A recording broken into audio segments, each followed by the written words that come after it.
ओम श्री गण गणेशाय नमः। आज हम श्री गणेश जी महाराज की संकष्टी चतुर्थी व्रत की कथा सुनेंगे। चैत्र माह में जो संकष्टी चतुर्थी पड़ती है उसको भाल चंद्र संकष्टी चतुर्थी के नाम से जाना जाता है। यह संकष्टी चतुर्थी का व्रत भगवान भोलेनाथ के अनुज पुत्र भगवान गणेश को समर्पित है।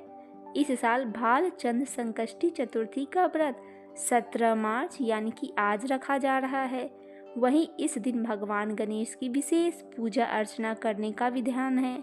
इस दिन भगवान गणपति की आराधना से सुख सौभाग्य में वृद्धि तथा घर परिवार पर आ रही विघ्न बाधाओं से मुक्ति मिलती है।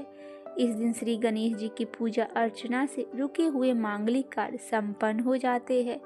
माघ महीने के कृष्ण पक्ष की चतुर्थी के दिन चंद्रमा के दर्शन से गणेश जी के दर्शन का पुण्य मिलता है।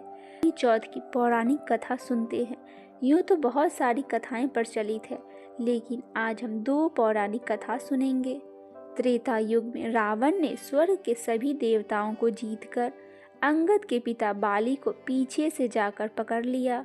वानर राज बाली रावण को अपनी बगल यानी कि कांख में दबाकर किष्किंधा नगरी ले आया और अपने पुत्र अंगद को खेलने के लिए खिलौना दे दिया। अंगद रावण को खिलौना समझकर रस्सी से बांधकर इधर उधर घुमाते थे। इससे रावण को बहुत कष्ट और दुख प्राप्त हुआ। रावण ने दुखी मन से अपने पितामह पुलस्त्य जी को याद किया और रावण की इस दशा को देखकर पुलस्त्य जी ने विचार किया कि यह दशा क्यों हुई है।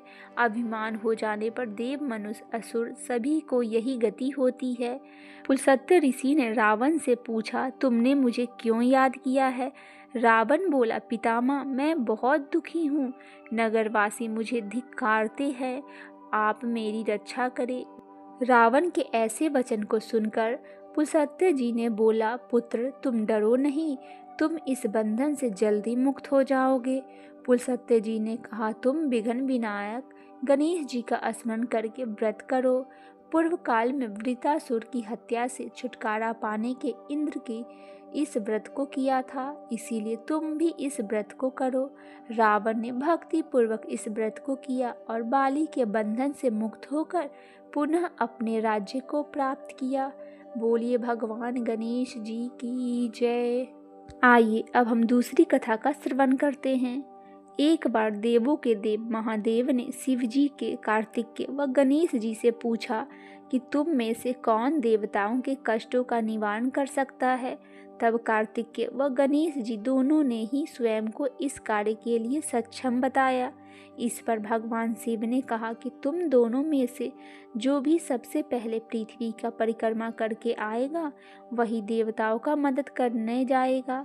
ये वचन सुनकर ही कार्तिकेय अपने वाहन मयूर पर बैठकर पृथ्वी की परिक्रमा करने के लिए निकल गए, परंतु गणेश जी विचार मगन हो गए कि वे चूहे पर चढ़कर सारी पृथ्वी का परिक्रमा कैसे करेंगे। इस कार्य में उन्हें बहुत समय लग जाएगा। तभी उन्हें एक उपाय सूझा। वे अपने स्थान से उठे और अपने माता पिता के साथ परिक्रमा करके वापस बैठ गए। परिक्रमा करके लौटने पर कार्तिकेय स्वयं को विजयी बताने लगा। शिवजी ने गणेश जी से पृथ्वी की परिक्रमा न करने का कारण पूछा।